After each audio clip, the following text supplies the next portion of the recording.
D'abord rappeler les mots que j'ai eus cette nuit. D'abord forcément une très vive émotion, une inquiétude forte, parce que vous avez entendu les déclarations du maire de Marseille et du ministre de l'Intérieur.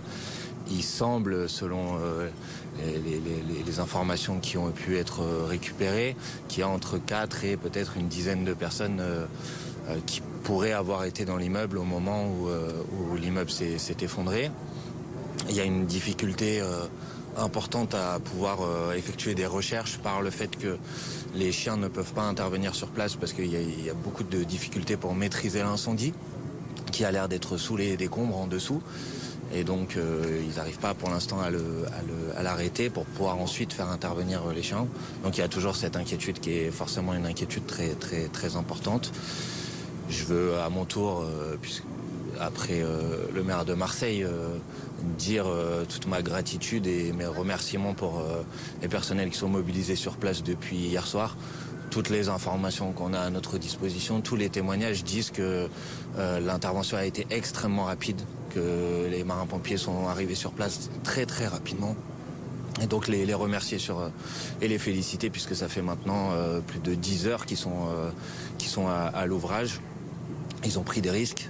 Vous l'avez vu ce matin tôt, il y a une partie d'un immeuble qui se situait sur le côté qui s'est effondré à son tour. Donc ils ont risqué leur propre vie pour aller intervenir sur le site et aller à la recherche de personnes qui pourraient être sous les décombres. Voilà, les remercier, les féliciter, leur dire que tout le monde ici se tient à leur côté. C'est important que le ministre de l'Intérieur se déplace pour un tel événement? Il me semble que c'est normal que le ministre de l'Intérieur soit présent sur place. Et j'espère, je forme le vœu qu'on trouve le moins de personnes possibles sous les décombres.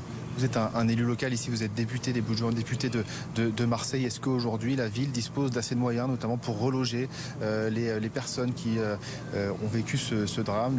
Est-ce que les marins-pompiers aussi de Marseille ont assez de moyens pour affronter cela? Écoutez, ce que je peux vous donner comme information, c'est que hier dans la nuit, les premières personnes qui avaient été évacuées, c'est-à-dire les 2 immeubles qui s'étaient situés sur les côtés et les 2 immeubles qui étaient situés en face, ont été prises en charge.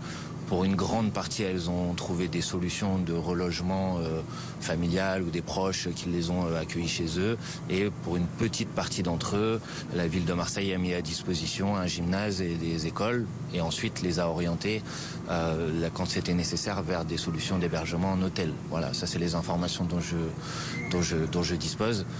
Pour le reste, c'est des sujets dont on peut discuter, mais je pense c'est pas le moment de les discuter aujourd'hui. Merci. Merci à vous, bon courage.